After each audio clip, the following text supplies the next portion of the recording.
Welcome to In Devotion and Creation with Alyssa.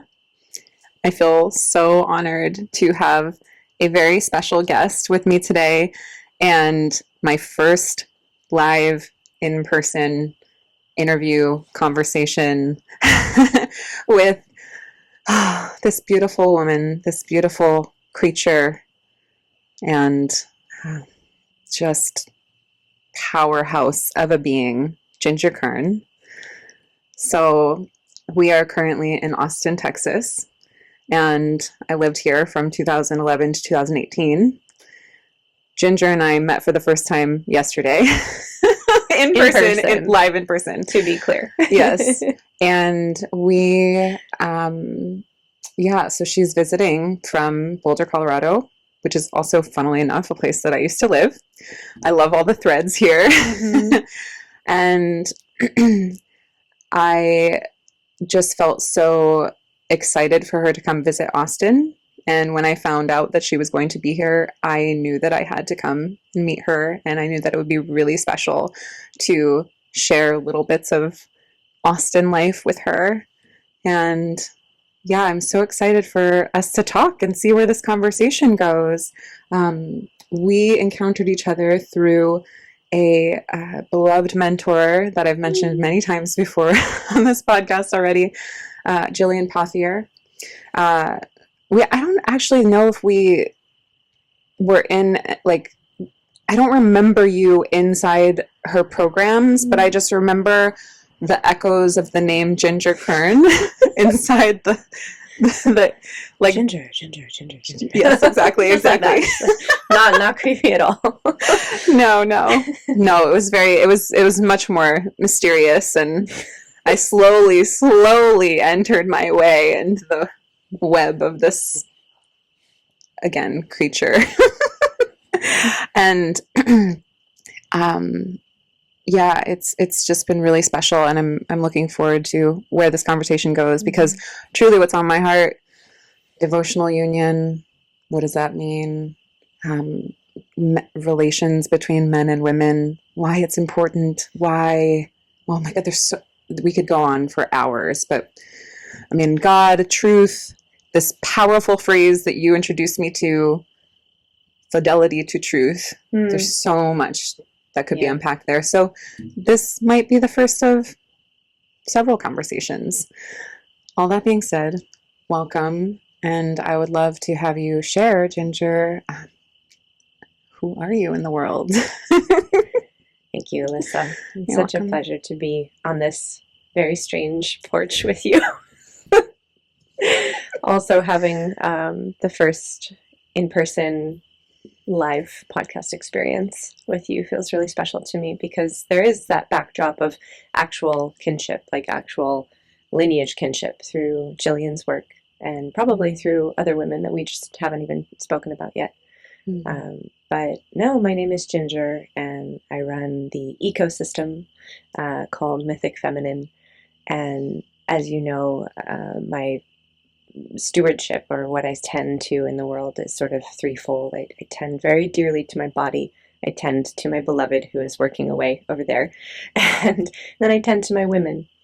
And you are one of them. So I enjoy tending to you very, very dearly. And it's a real pleasure to be able to support women on these paths of union, as you were speaking to devotional union, and really just paths of devotion, which is such a broad arena. So I'm happy to be here. I'm grateful for you. Thank you so much. Oh, perfect starting place. Devotion. I named this podcast In Devotion and Creation because I had this flash of insight earlier this year, maybe June 2025, that the two pillars by which I live my life and make my choices are devotion and creation. What am I in devotion to? And what am I creating in the world? And I feel like the reason I landed there is because I have been, as you know, for years now, tending to the depths of my woman, And I really feel that it was when I really started to tune into my womb. Mm-hmm. Like, that's when I really began to touch devotion and creation in a whole new way. I think I shared this on a recent episode, how I was led along the path of like pussy and really like kind of reclaiming my desire from that sort of not just anatomical place, right? But like that spiritual place of like this, like the hunger. She feels appetite. like, yeah, it's like she's got this appetite. She has appetite. Womb for me was so much more confronting.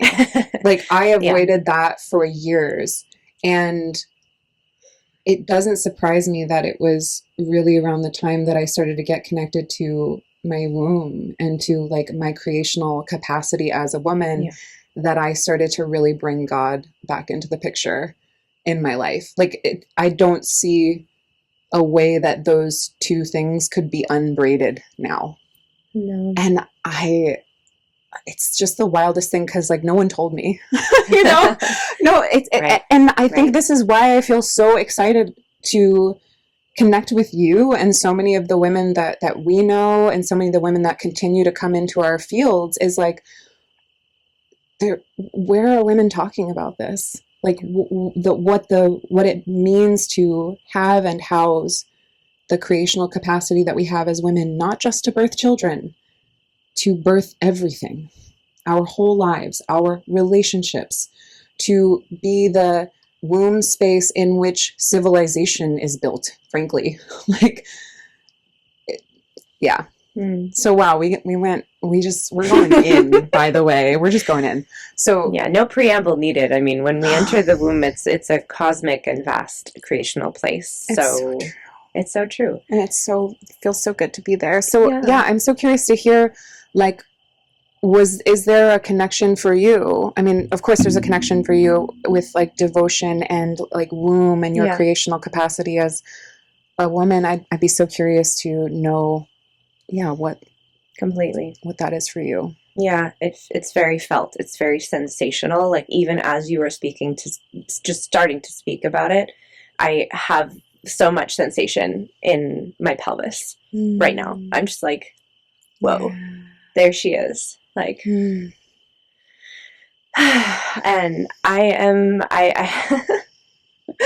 oh, it's just such a delight to feel sensation in that center of my body, because, oh my God, how could we not, if we're unfrozen, if we're thawed as women and we're walking around the worlds descended out of our minds. Oftentimes women will land in the heart space and sort of stop there, or maybe they'll jump to the pussy and then they'll be all about appetite and ravenous and like have sort of hoe phases and such. And, no matter how literally you take that, that's also a journey, obviously. And then there's womb. And she's always waiting. She's very patient. Womb is like, she's always there. Even for women who have had hysterectomies, we're talking womb space, like the energetic center. Which doesn't, obviously there is a difference if the physical organ is there or not. And yet the creational capacity that you're speaking to is not dependent on the physical organ herself. Right. Yeah, it's like womb is embedded in the essence of woman. 100%. Truly. Oof, I got chills 100%. Saying that. Right. And there is no woman. There is no such thing as a woman without womb space. Like, we can't just manufacture the concept of woman. That's another thing. We can't just say, oh, anyone can be a woman. So if anyone wants to take issue with that, they're welcome to. And yeah, wow. This is the thing that has struck me most about this conversation about woman and the connection to womb is that like you just said, it cannot be manufactured. No, there's no replacement. There's no replacement. And like, I feel like it's hard for people to wrap their minds around, actually. When we think about it, even just creating, having this conversation around the womb, recognizing how little it is talked about. Like that alone is like, it's like people don't even know how to go near it or engage with it. And to me, there's something so like, there's something, what I would invite people to do is to hold woman and womb with preciousness because of that. Like, even this conversation around what is a woman, what constitutes a woman, like, oh my gosh, to bring preciousness to the native, we are born in these bodies and we house the capacity to create life. Like, for people to understand the gravitas of that, I think that has been so lost in our culture, and it's why we just see more and more women coming into these spaces where they're like, I've been in female empowerment spaces before. I've been in like the women supporting women spaces, but there's something very different around women who are rooted in womb, who are rooted in devotion, who like, yeah, the word that comes from me is just get the gravitas that is like womb. Yeah, because here's the thing. There's nothing to prove in cervix, in womb. I mean, even in like the vulva herself has nothing to prove.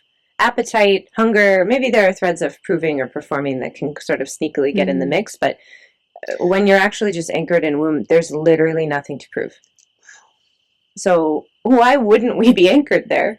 That's like the best. It's the natal domain, this is like home turf, homing beacon, whatever term you want to use. It's like the the anchor place that never leaves us. And this is where I think the conversation does sort of loop beautifully into God. Like who else never leaves us? Whatever we conceive God to be, right? I'll use the term God, you use the term God. I also use the word creator. People can substitute whatever words they desire. And I do believe that there is a very particular potency to actually having a relationship with creator, versus the universe, which is ultimately something that was created. Yes. Just saying. Oh, the mysterious, whatever it is, the mysterious force behind all of it. That is, it's so, I say this to people when I start to talk about God, how I'm like so much less interested in the conversation for like, does one believe in God? Right. And so much more interested in like, what is your take on the whole thing? What is your poetic interpretation? What is your relationship? What is your relationship? And that was life-changing for me. I know. Oh, I would love to hear more about that, whether it's now or later. Yeah, I mean, it was in Jillian's Fields and All for Love 3.5 years ago that she really began to, lay these seeds in me around repairing relationship with men and the masculine, but also with cosmic father, like with Father God. And I had used the word universe and source and creator, of course. But like God, reclaiming and reconstituting God, especially as Father, had me experience like this isn't something that just happened immediately. This has been years of tending to my own psyche and soma, and that looking like actually having conversations with God, actually being willing to engage with God in this very personal way and experiencing myself as loved. And oh my goodness, for the feminine heart and soul to experience herself as being loved, that is a different world. Unconditionally. Yes. Unconditionally. Yes. By loved, held by a cosmic father. Like, to me, I conceive of a like father face of God and a mother face of God, right? Likewise. And just for everyone who's listening, we're non-dogmatically mhm. approaching this conversation here. So this is not going to be all of a sudden a diatribe about evangelism in any direction. Yeah. Not this time. Thank you. Thank you for naming that. Yeah. I mean, yeah. I feel very blessed by the people who I know listen to this. And, creating this field in which we can actually engage with the profound conversation for God and for like what is available to us and what I now see as the most intimate relationship I get to have in my lifetime. Literally. Yeah. Truly. Literally. And for that to be a template for how I relate to myself, to other people, like God is where I get to bring it all, where I get to let myself be seen, be fully expressed, be like engulfed in my desires, right? And to bring my fears and like the things that are holding me back, and to bring my questions, and to bring, my prayers for myself, for people in my life, for the world. It's like, it changes a person's experience of life. It changes a person's brain, literally. Like I have a different experience and of myself and life. My nervous system is very different. Very, very different. I would love for you to talk about that. Yeah, absolutely. I mean, I used to hold such rigidity in my body and so much armoring. And I know there's a lot of talk in the devotional feminine space around de-armoring, or de-armoring the pussy, even in more of the pleasure spaces, right? But for me, it was this constant sense of sort of low-grade stress, low-grade bracing against life, low-grade not exactly anxiety, because I had a lot of like trust already for some reason. I mean, probably thanks to my literal father. There was an internal template of, no, there's also a human man who unconditionally loves me. And so that helped, I think, buttress against some of the maybe more common anxieties that women tend to experience, or like lack of self-confidence, things like that. But there was still such a bracing in my body against unknowns. And what is life but literally a series of unknowns, that we think we can sort of control and manage, but then like ultimately there's absolutely no way, right? How could we? We're not God, to your point. So the nervous system piece for me was like, oh, okay, so you mean I can actually bring everything over and over and over again, and I am not too much. Because at that time in my life, I was having the experience that I was too much for men. My desire was too much, my appetite was too much, my needs were too much, I was too needy, right? And it all boiled down to I wasn't actually able to hold those things for myself and be in right relationship with whatever was true within me. But I think to be in right relationship is to have the experience of all of it being completely permissible internally. All of it is allowed. All of the parts, all of the thoughts, all of the needs, all of the desires, they're all allowed. And the only being that you can actually bring all of it to and have it never be enough is God. The only being. Try it on any human being, and at some point you will experience yourself as too much or as unwanted or whatever. But that doesn't mean that you or that I are actually indeed unwanted, specifically not at the soul level, not at the level of spirit essence.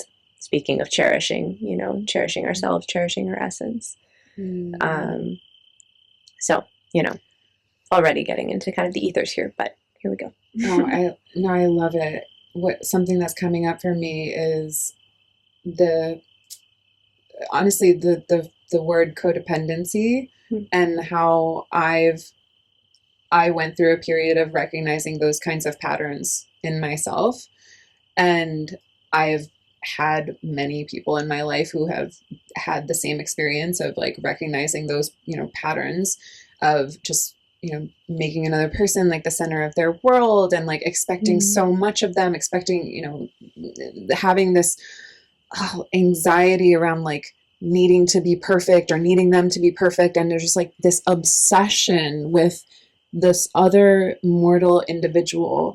And I couldn't help but think while you're speaking that, you know, these patterns have like, I'm not run by them the way that I was because of exactly what you just said, because I bring that all to God first.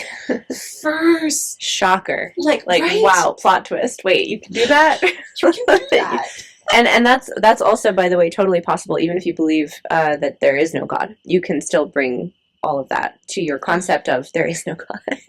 It's wild. Wow. It's wild how that works. I never thought of it that way, but right? You're right. I mean, you can bring it to a tree if you want. If you're like hardcore atheist, I love really a tree. In nature, I love talking to trees. Okay, the trees are great. I tell, especially the oaks around here, I'm like, oh my gosh, you all are so beautiful.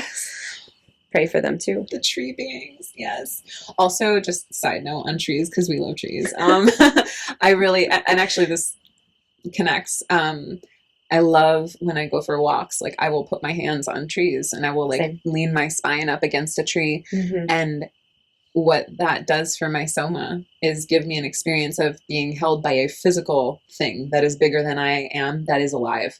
That is so beautiful and so funny. Like, you know, the tropes about being a tree hugging hippie, whatever.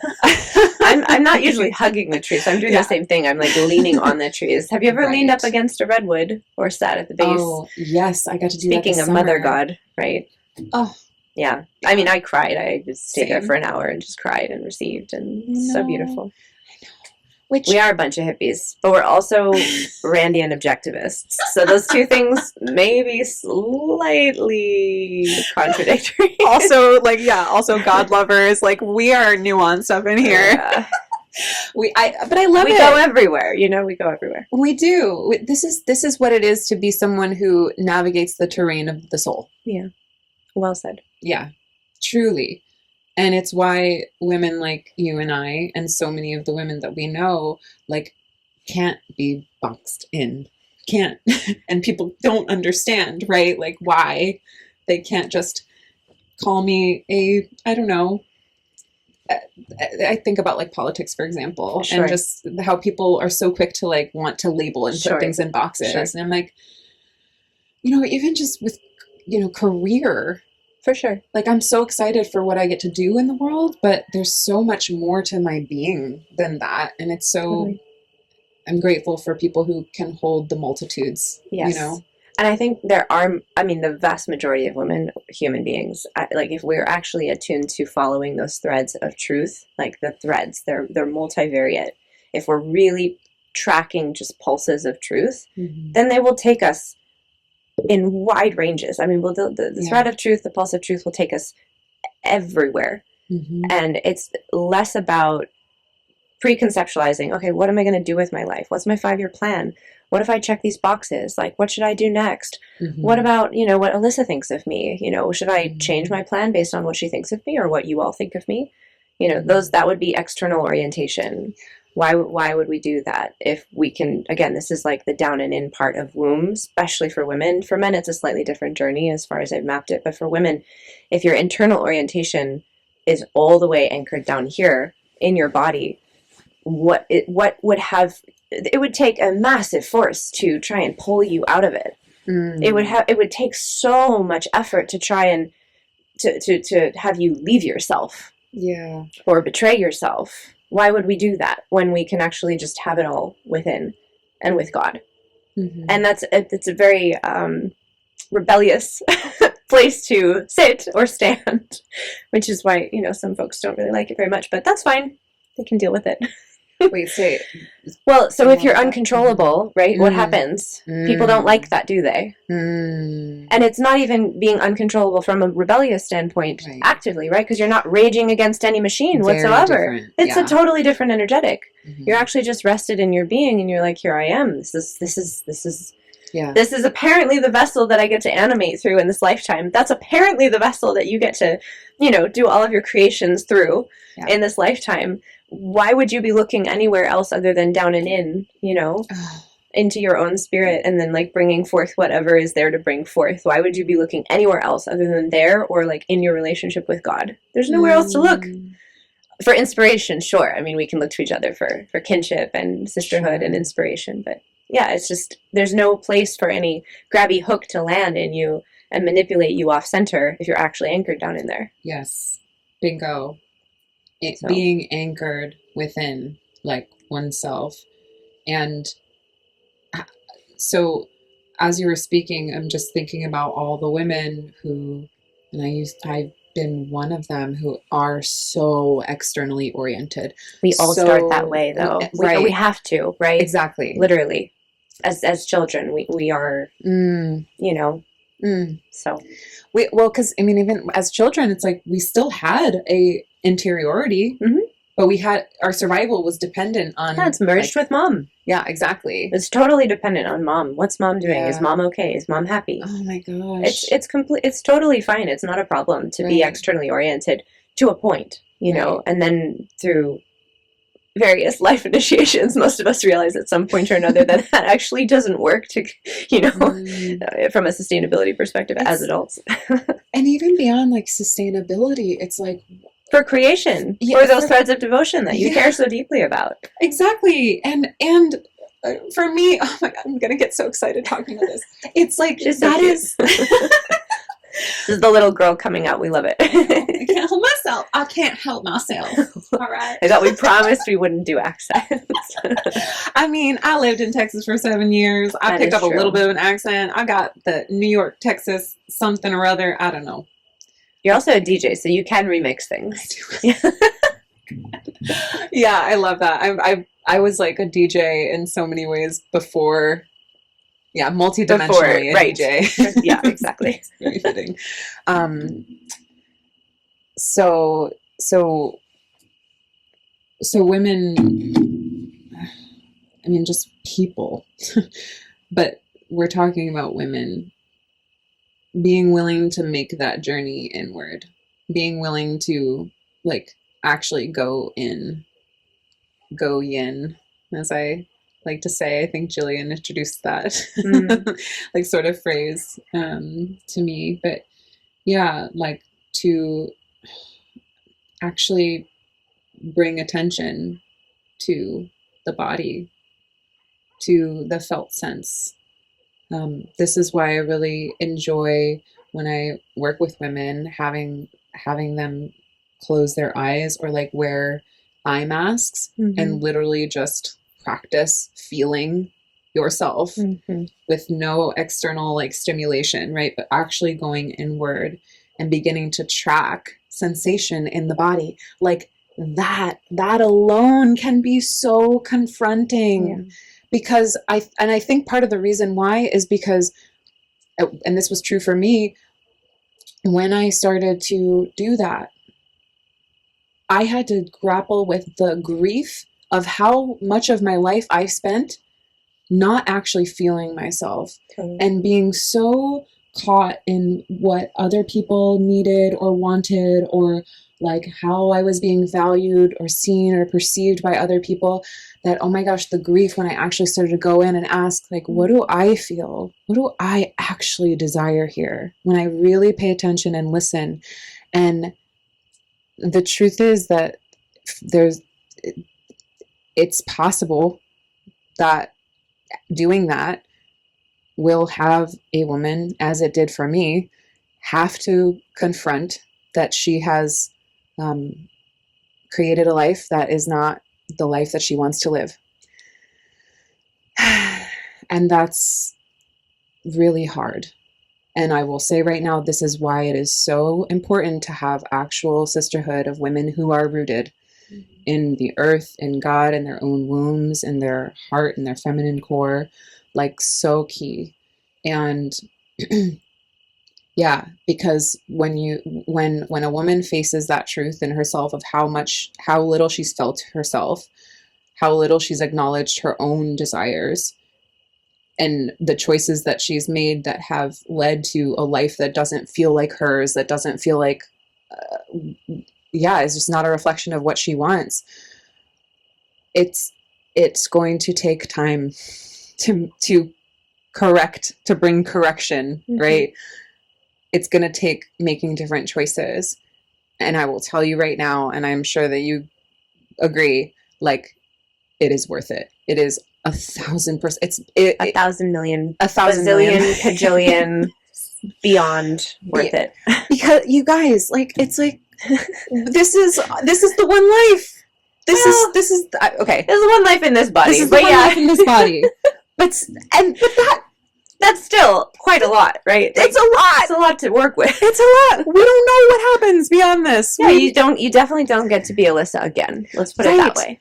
Yes. Right. And so for women to like discover who is this being? Right. How does she want to be expressed? What are the truth of her desires? Yeah. How does she feel herself? Like, what is the spectrum on which she can feel herself? Because oh my goodness. It's a whole other conversation, but like feminine range, please. Yum.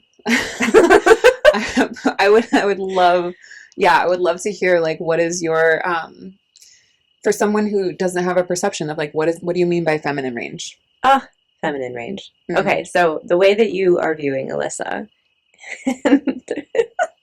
and her energy and whatever you're picking up on right now, and the way that you're viewing me and whatever energy you're picking up on right now in me, with range, we each have the capacity to inhabit the energy that the other is currently inhabiting. So I could totally become like whimsical and it wouldn't even be performative because I actually can touch the whimsy within me and it would just like come out in a totally different way. But it's just like not where I'm seated right now in my luteal phase, you know what I mean? Mm-hmm. So it's like that's not where I'm coming from. But I have the capacity. I can absolutely go there. You know? And likewise, like if you want to be super like dialed, somber, whatever, not that I'm somber, but you know what I mean. Whatever expression I'm being right now, you have that capacity because you're unlocked in a lot of your range. Obviously there aren't just two flavors, by the way. I'm just illustrating a point. Like, let's be very clear. But there's a teaching that I have to bring to my women who have been in this work for a bit longer, and particularly the ones who are partnered, the ones who are with men, and that is the 1,000 women in one, such that he is consummately satisfied. And right, delicious. And the thing is like sometimes when women hear that, they make it all about the man. It's like, oh, it's all for him. My expression is all for him. And part of that is delicious and delightful and very true. But it's also for you. It's so that you can know the range that you have at your disposal and you don't feel locked out of any particular expressions, you know, because I don't know, that seems a bit stodgy or boring to me to like be locked out of something. I might not choose it, but that's different. Yeah. Being locked out is where I see a lot of women. They're locked out of their wombs. They're locked out of their hearts. They're locked in their minds. And then they have very, very limited range. It's like a flattened two-dimensional version of womanhood. I can't even quite call it that, you know, because womanhood in itself has range. But it's a two-dimensional version of the feminine, the primordial, can I swear on this? Yeah. The primordial fucking feminine. I had to ask, you know?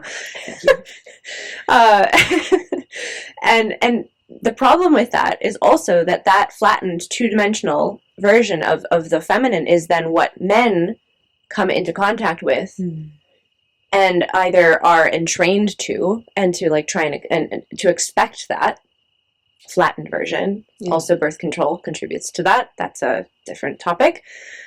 And then they just don't get initiated. They're not called forth. They're not evoked by two-dimensional women.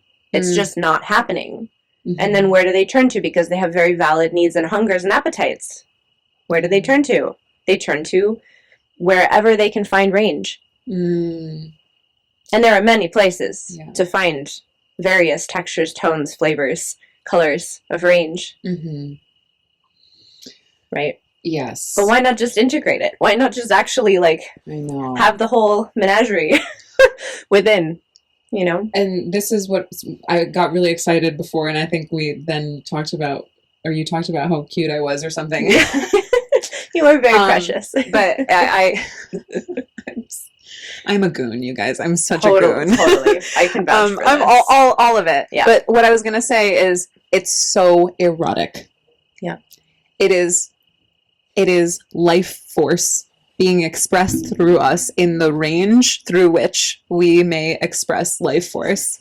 And that I'm like, why wouldn't we? Why wouldn't we? And I know I get that we have to learn, like we have to like titrate in the learning of like, oh, where's, maybe, this is just one example, but like maybe a woman who has an experience of being very, very gregarious and very outgoing and very like outspoken and very loud and very connected. Directive. Yeah. Like her edge may be to actually begin to lean inward. And like, what does it feel like to actually be in my body, to not insert myself into a space or into a conversation, or to like take a moment to really think about what it is that I want to say, and like even speak more softly, feel what that feels like in the body. Again, this is not about performance. This is about discovery, actually. It's about being willing to discover something about one's interior world and one's ability to like express and be felt in the world. Like that range. It's so erotic for a woman herself, for anyone, right? But like, to your point, we then get to bring all of that to our men, to our relationships. And and that's fun for them too. It's extremely fun for them. It is so fun for me. It is. And it's, something that's coming up for me is like the women who, because I've experienced jealousy, right, in my life. So have I. And I tend to go towards that as a pattern, in fact. Oh, wow. Okay. Yes. Very territorial. Gotcha. So yeah, I'm curious about that. What are you curious about? Because it strikes me that there's something, when I was speaking jealousy, I'm thinking of it in the way that women can feel jealous of another woman who's very expressed. Well, that's very different for me. Nah. Okay. Nah. Yeah, there's a difference. There's a big difference. No, please keep going. So when women feel like she has something that I don't have, or she has something that I don't get to have. Exactly. And what I will say is that I'm really grateful that I was able to see that in myself and know. I learned in my early 20s where to draw the line between having that internal experience and like expressing something outward toward a woman that was like cruel or biting in some way. No. Because I knew it was a me thing. Great. Right? Well, good on you. And 100%. You know what? This is actually a really perfect time to bring this up. One of the most profound moments that I actually had, that I feel like was a sort of initiation that I stepped into in bringing more of my woman online, and my, like, the truth of my experience, not to mention connection with other women, was actually when I started to admit to women when I felt jealous of them. And because I remember doing this a couple times too, one with a woman that I had a fair closeness with, and one to a woman that I had just met. But I was like, what if I just tell them? What if I, instead of just pretending that this is not going on, like actually extend the vulnerability of saying, I'm noticing that I'm experiencing like a sense of jealousy toward you, and I just don't want that to get in the way of being like connected to you as a woman. And I was, oh my God, like it was so hard for me to do that. But when I did, I just felt so relieved, because I said what was true. Right. And like, no matter how it was received, I said what was true for me. And that as an exercise is like, huge unlock. Please take this. If there's anything that you take away from this episode, like, as a woman who struggles in these arenas, practice saying what's true from a place of, not from a place of blame, but a place of full responsibility of like, this is my experience and I am sharing it in vulnerability with another person.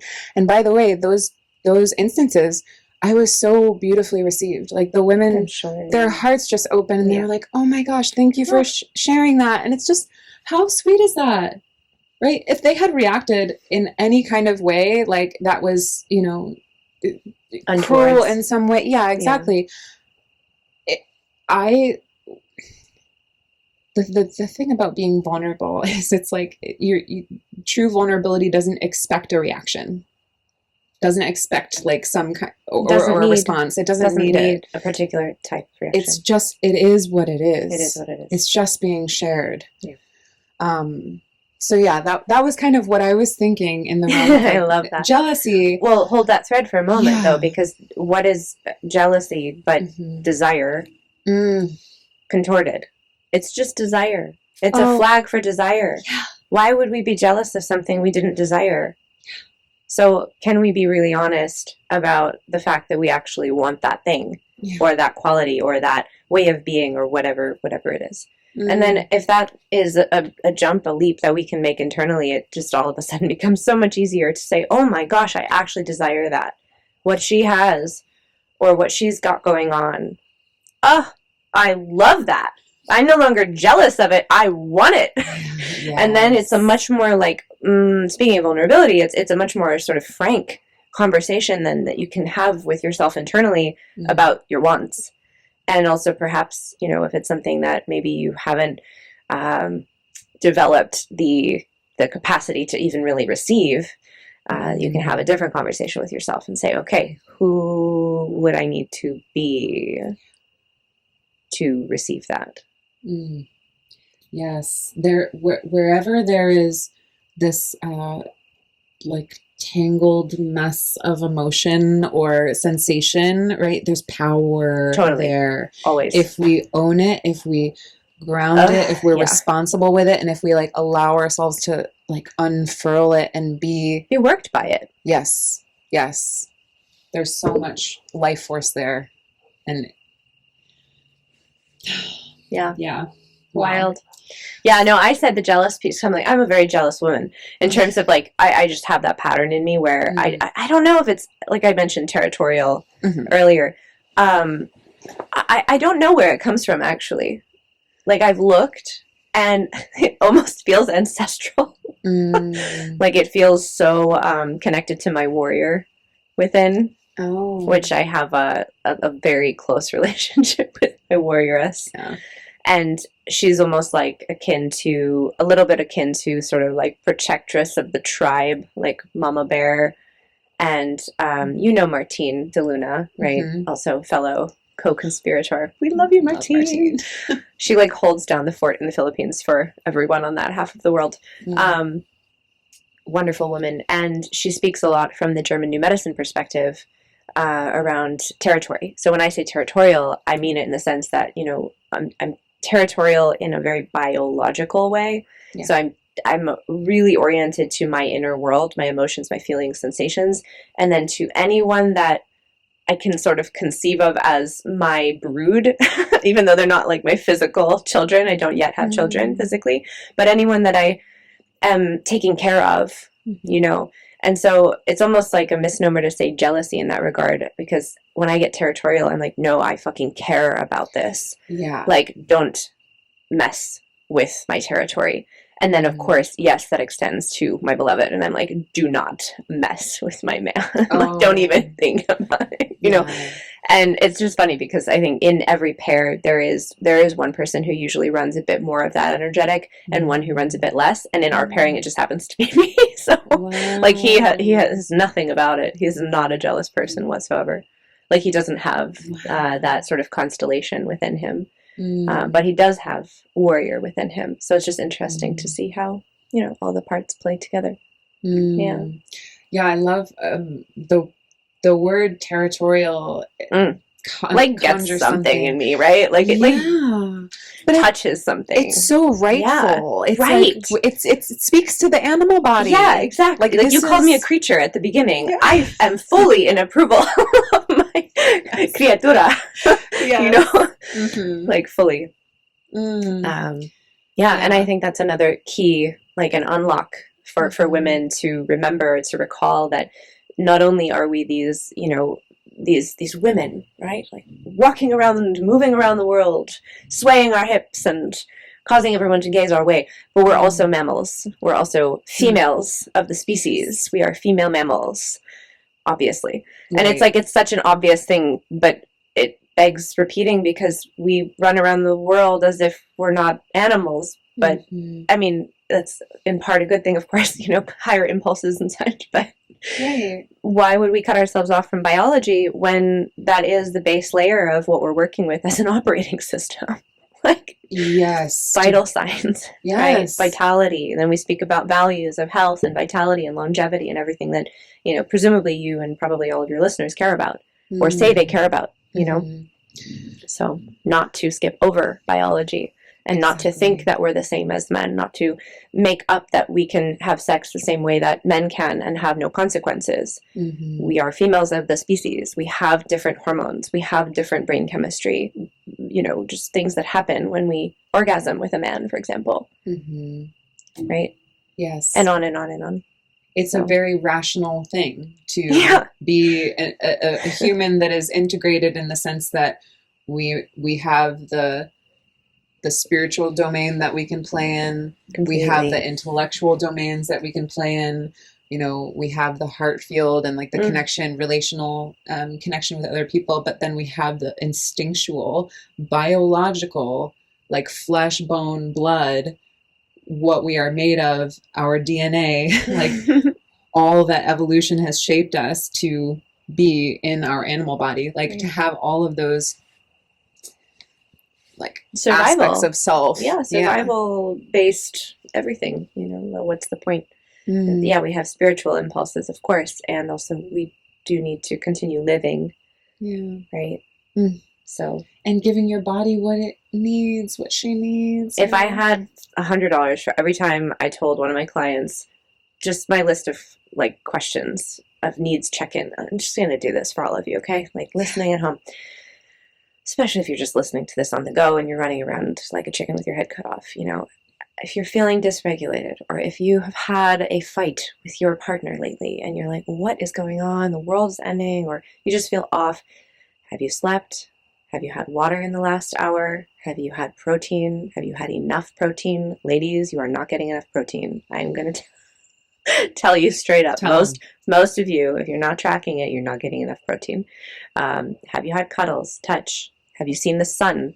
Have you moved your body? Like if you can answer yes to all of those questions and then you still feel like the world is ending with the man that you've been texting, that's a different story. But like probably go through that list of questions first because you are you are a complicated house plant, right? You have physiological needs, and just like you take care of all of your plant babies and, you know, dog moms, cat moms, whatever, you take care of all of everybody else, and then, you know, you are somehow dysregulated at the end of the day, or just making choices with your menfolk from a place of malnourishment. Ladies, we cannot be coming to the table starving. It does not work.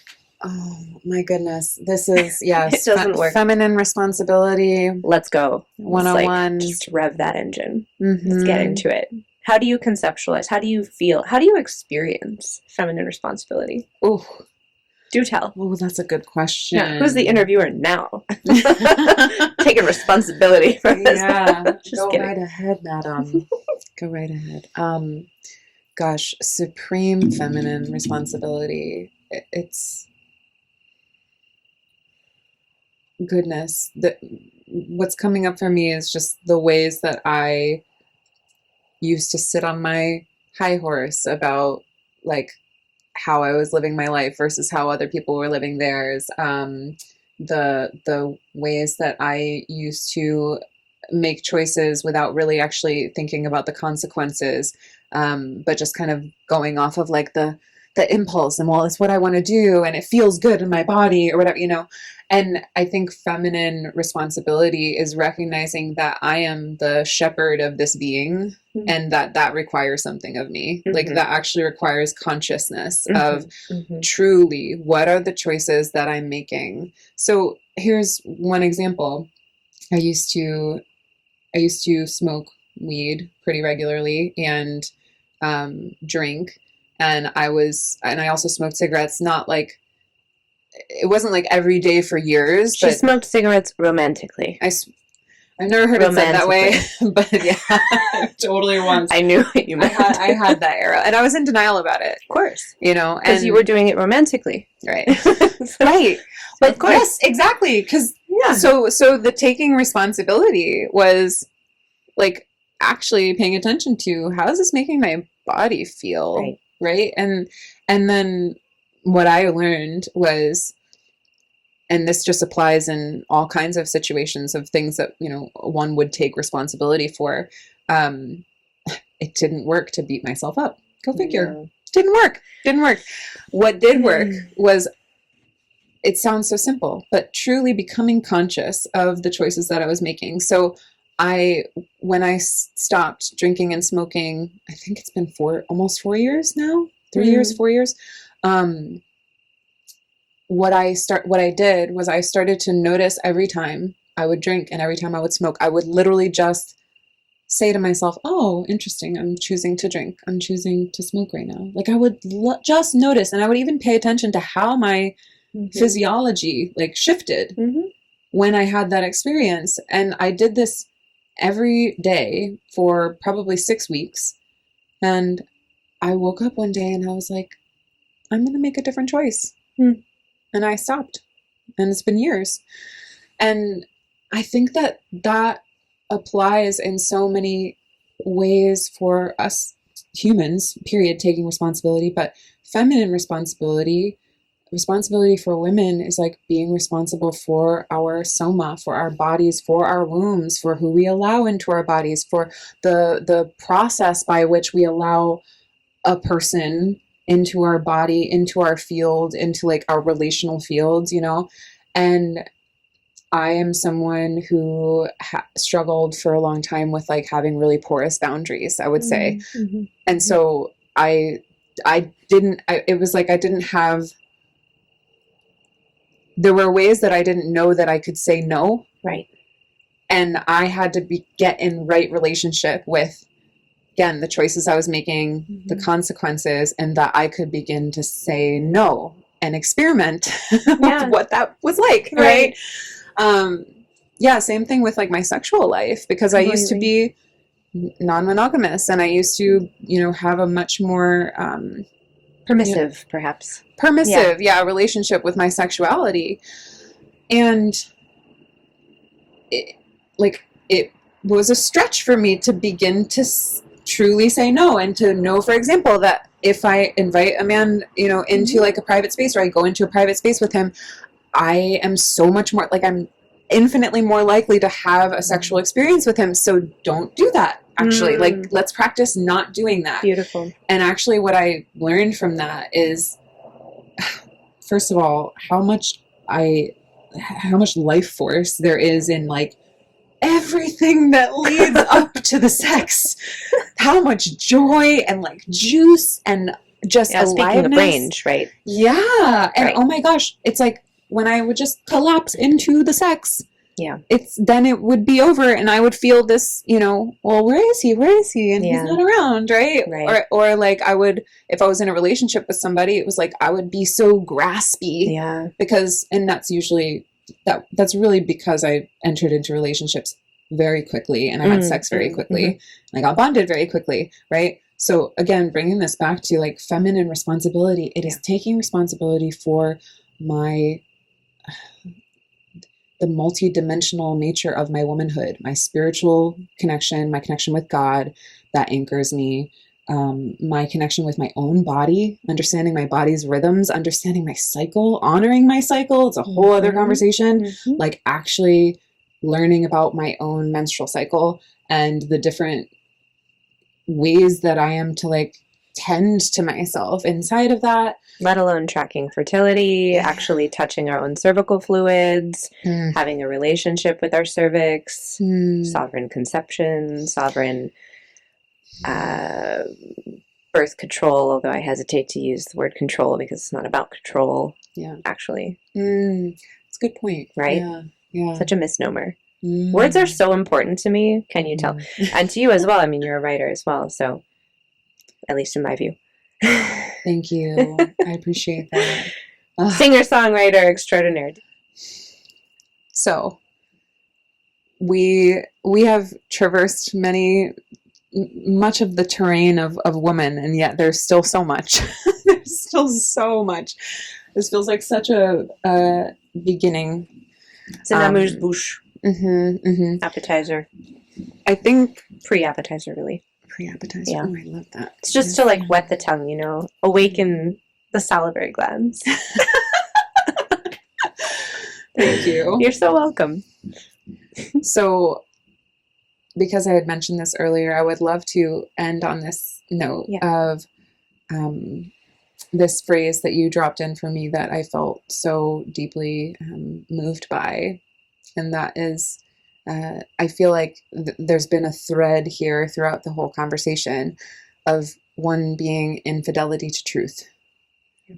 Yeah. And so I felt so rocked by this because my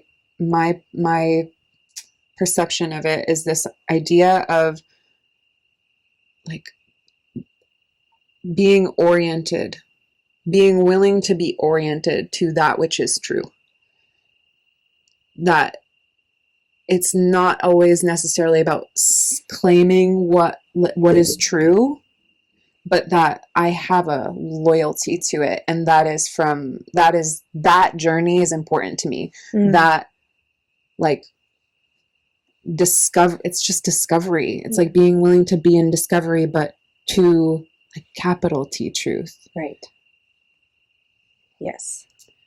So truth, the energetic, the harmonic, not truth as in true, false, facts, misinformation, disinformation, right, wrong, good, bad. We're talking about a very different thing here. So this is like a pretty big doozy to end on, but we're going to try and encapsulate it.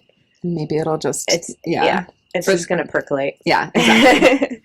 But the fidelity to the pulse of truth herself or itself, depending on what you feel, to be honest, that harmonic is the thing that slices away everything that's not for you.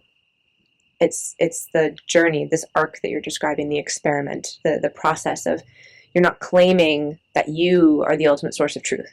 I'm not claiming that like I am the one who knows it all. You know, we're not God, right? We're not that single source of truth. There's no way. But in these living human bodies, these fleshy bodies, we all have some sort of a radar. It might be hidden, it might be buried, it might be obfuscated for a lot of women. I understand that. But there is this underlying radar where we're scanning, and then there's a ping, and we're like, oh, that's true. That thing is true. And the mind goes quiet. There's nothing to argue about. And it has nothing to do with what the outside world conceives of as good, bad, or right, wrong. You simply know it's true. And so fidelity to truth, capital T, truth, is the loyalty to following that pulse. Step by step by step, no matter what. Like, and there are absolutely sacrifices along the way, because you have to sacrifice everything that's not true. So it will feel like death process after death process for a little while, you know, and then you'll sort of get your feet under you and you'll be like, oh, okay, I'm like on the path. And then you'll notice again, okay, it's actually a little to the left. Okay, another death process. Gotta let go of that now. So it's an ongoing sporadic or cyclical process, which is a very feminine process, archetypally speaking. This is not a linear thing. There's no end to it. You don't get off the ride. You know, there's, you know. So to be in devotion to truth, to be in fidelity to truth is something that will just set you up for the adventure of a lifetime. And, you know, I feel like you and I are only getting started. You know, we're babies. We're babies as like truth devotees. We're babies. So like, don't be thinking that we have it all figured out. We don't. We don't. I know we speak well, sort of sometimes. But no, it's a really beautiful thing to end on. And I appreciate you bringing that back all together, back around. And thank you so much for setting this all up. And I would be so happy to do this again with you. Oh. Yeah. I just feel so grateful and really, really full heart. And my